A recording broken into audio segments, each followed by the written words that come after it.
पंजाब में आसमान से बरसी आफत ने जमीन पर तबाही मचा दी है। खेत खलियान पानी में डूब चुके हैं। सड़कों और पुलों का नामो निशान मिट गया है और हजारों लोग बेघर हो चुके हैं। मदद का इंतजार यहां पर करते हुए नजर आ रहे हैं। गुरदासपुर से लेकर मोहाली तक बाढ़ का ऐसा मंजर नजर आ रहा है जिसने पूरे पंजाब को आपदा की चपेट में ला दिया है। मैं चाहता हूं हम अपने हाथों को उठाकर सबसे पहले आज पंजाब के लिए, हिमाचल के लिए हम प्रार्थना करेंगे। हरियाणा के लिए अपने हाथों को उठाकर खुदाबंद उस पृथ्वी को इजाजत दे और वो सारे पानी को पी ले। खुदाबंद तेरे जीवित नाम में ये पृथ्वी, हाँ खुदा बाप ऐसा ही हो। अपने लोगों को छुटकारा दे खुदाबंद। तेरा आत्मा खुदाबंद लोगों के घरों में, तेरा आत्मा खुदाबंद उन जगहों के ऊपर जहां पर ये प्रॉब्लम है जाए और सारे मसलों को हल करे। तेरा आत्मा अजीब और चंभिरीति के साथ जुम्बिश करे खुदाबंद। तेरे लहू में उन लोगों को छुपाते हैं खुदाबंद। तेरी मर्सी को मांगते हैं खुदाबंद। तेरी दया को मांगते हैं खुदाबंद। अपने लोगों के पापों को माफ कर मेरे सामर्थी परमेश्वर। उनके गुनाहों को न याद कर बल्कि ये याद कर कि तू कितना धर्ममय परमेश्वर है, तू कितना दयालु परमेश्वर है। तूने कहा है मैं धर्मी और अधर्मी दोनों पर मेह बरसाता और दोनों पर सूर्य की किरणें देता हूं। मेरे पिता उन लोगों को माफ कर खुदाबंद, सबको माफ कर खुदाबंद। तेरी दया पंजाब पे हो, तेरी दया हरियाणा पे हो, तेरी दया हिमाचल पे हो, तेरी दया भारत पे हो खुदाबंद, छत्तीसगढ़ पे हो खुदाबंद, मध्य प्रदेश में खुदाबंद, महाराष्ट्र पे हो मेरे सामर्थी परमेश्वर, यूपी में, बिहार में खुदाबंद, जहां भी लोग बाढ़ से पीड़ित है तेरी दया उन पे हो जाए मेरे सामर्थी परमेश्वर। प्रभु यीशु मसीह के सामर्थी नाम में हम खुदाबंद के बड़े नाम में उस दया को रिसीव करते हैं, उस मर्सी को रिसीव करते हैं उन लोगों के बिहाफ पर। और हम विश्वास करते हैं खुदाबंद आज से तू उनको ठंडक देगा मेरे सामर्थी परमेश्वर। तू उन पर मलहम लगाएगा मेरे पिता। प्रभु यीशु मसीह के सामर्थी नाम में हम मांगते हैं, आमीन। आमीन। ऊंचा ये आशीष हमारी है। मैंने कहा आमीन। ऊंचा ये आशीष हमारी है। आमीन। अपने हाथों को उठाओ। 2 दिन से सिचुएशन जो है वो हड़ों की, बाढ़ की खराब है। तो जब माइनॉरिटी कमीशन के थ्रू हम सरकार के और लोगों के संपर्क में थे और कल हम डेरा बाबा नानक जो इफेक्टेड जगह है वहां पर हम राशन के साथ होंगे। तो जिन लोगों को भी जरूरत है तो ये राशन पैक हो चुका है। सैकड़ों फैमिलीज का आने वाले दिनों में थाउजेंड्स ऑफ फैमिलीज के पास हम पहुंचेंगे। कल ये डेरा बाबा नानक होगा, फिरोजपुर, गुरदासपुर एरिया सारा, अमृतसर बेल्ट, जितनी भी ये फ्लड इफेक्टेड बेल्ट है। तो आपको कॉल सेंटर का नंबर दिखा दिया जाए। अगर आप इन एरियाज के अंदर हैं और आपको किसी चीज की जरूरत है तो आपको कॉल करनी है, क्योंकि मेरी टीम इन्हीं एरियाज के अंदर होगी अगले कुछ दिन। पुलिस प्रशासन के साथ, सभी डीसीज के साथ बात हुई है, सब लोगों के साथ। तो चर्च की टीम, यहाँ की team, political team, legal team सब वहां होगी इन एरियाज के अंदर काम करते हुए। तो आपको मैसेज करना है और कुछ भी बताना है, कुछ भी जरूरी है। तो मेरा विश्वास है कि अगर हम जिन लोगों के नुकसान हुए हैं, घरों के या पशुओं के या किसी भी चीज के, अब जिनके पास है अगर हम थोड़ा थोड़ा भी करेंगे तो उन लोगों का फिर से घर वापस आ जाएगा, पशु वापस आ जाएगा। अपने हाथों को उठाओ सब जन। मेरा विश्वास है कि चर्च, आप लोग, परमेश्वर हमें इस्तेमाल करेगा उनके नुकसान को खत्म करने के लिए। खुदावन से कहो परमेश्वर आज जो कुछ मैं सुनूंगा और जो मैं प्रार्थना करूंगा कि मैं सेम नहीं हूं। इस प्रार्थना को सुनने के बाद प्रभु यीशु मसीह के सामर्थी नाम में हम मांगते हैं। अपने हाथों को उठाएंगे प्रार्थना के लिए। सबसे पहले आज प्रेयर नाइट है, हमें प्रेयर करनी। उठाओ अपने हाथों को अपने परिवारों के लिए। यीशु ने उनकी ओर देखकर कहा, मनुष्यों से तो ये नहीं हो सकता परंतु परमेश्वर से सब कुछ हो सकता है। यिर्मयाह 33 उसकी 3 आयत में लिखा है। इसको हिंदी में आपकी स्क्रीन पर पढ़ेंगे और आधी स्क्रीन पर इसे एम्पलीफाइड बाइबल में पढ़ेंगे। He said, call to me। कौन, किसने कहा? God said, call to me and I will answer you। खुदा ने कहा मुझे पुकार, मैं तुझे उत्तर दूंगा।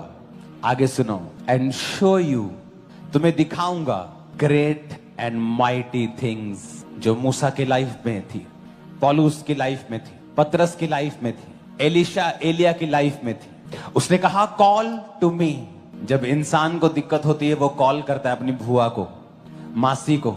And Jesus said call to किसको कॉल करनी है? जीसस कह रहा है आपको, कहता call to me, I will answer you and show you great and mighty things. महान अद्भुत चीजें तुझे दिखाऊंगा।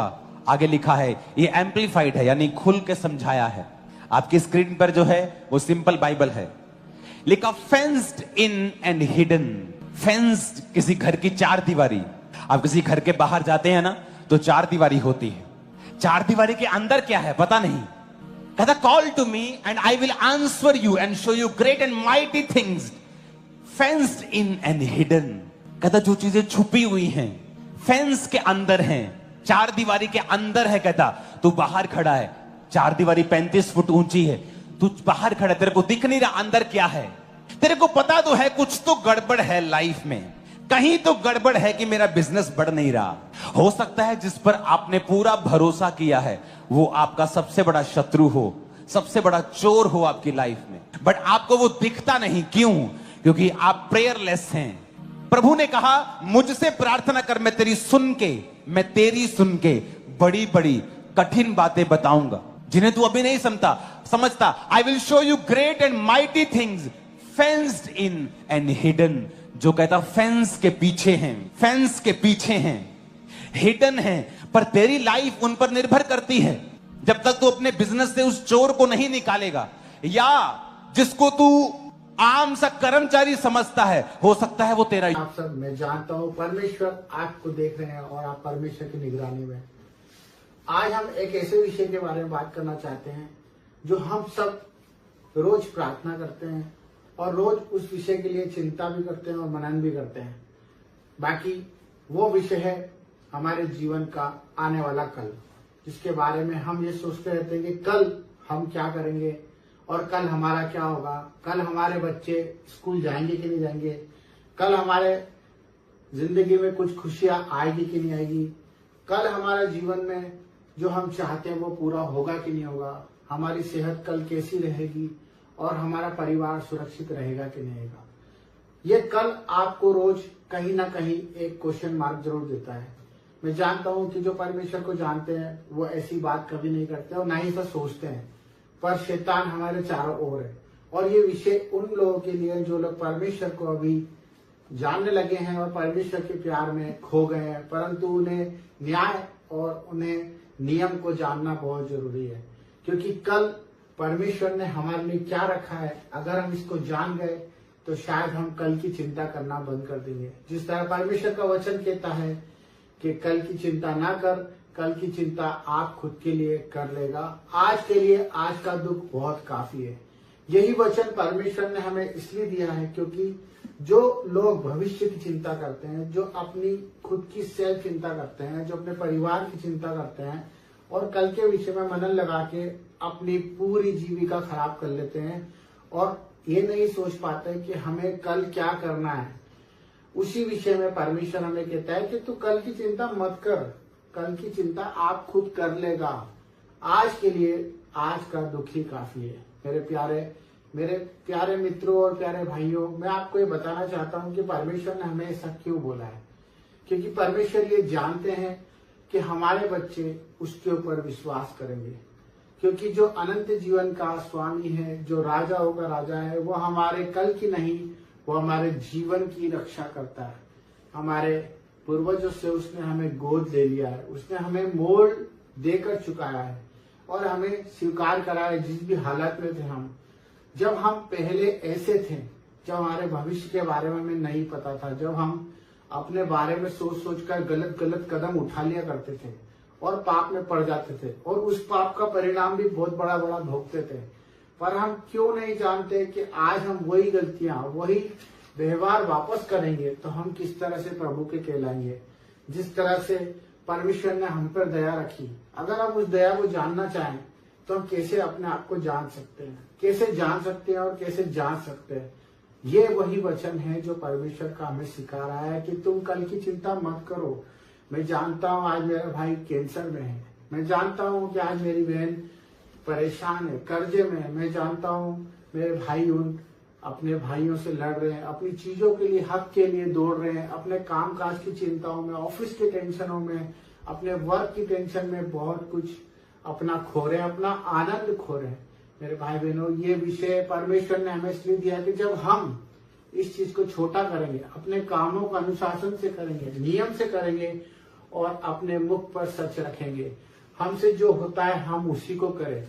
हमारी आंखें जितना देखती हैं हम उसी को अपना काम का सोता बनाया, उतना ही चले जितना हम चल सकते हैं, क्योंकि परमेश्वर ने हमारा बोझ अपने ऊपर ले लिया है। व्यर्थ चिंता ना करें, हमें चिंता करने की कोई जरूरत नहीं है, क्योंकि परमेश्वर ने क्रूस पर अपनी जान दी, अपने इकलौते पुत्र को हमारे लिए इसलिए दिया कि हम नाश ना हो और हम विजय के जुलूस में चले और परमेश्वर की महिमा को देखें। और परमेश्वर की महिमा जब भी होती है जब हम परमेश्वर के पीछे अपना क्रूस उठाकर चलते जाते हैं। तो मेरे भाई बहनों, ये आपको समझना है कि हम अगर कल की चिंता करते हैं तो परमेश्वर के उस नियम को तोड़ते हैं जो परमेश्वर ने हमारे लिए बलिदान दिया। अगर आप महिमा देखना चाहते हैं और परमेश्वर के कामों को देखना चाहते हैं तो आज के आनंद में खुशियों से जियो, आनंद से अपने परिवार के साथ खुशियां मनाओ और प्रभु की आराधना करो, प्रार्थनाएं करो अपने पड़ोसी के लिए और अपने लिए भी। Thank you.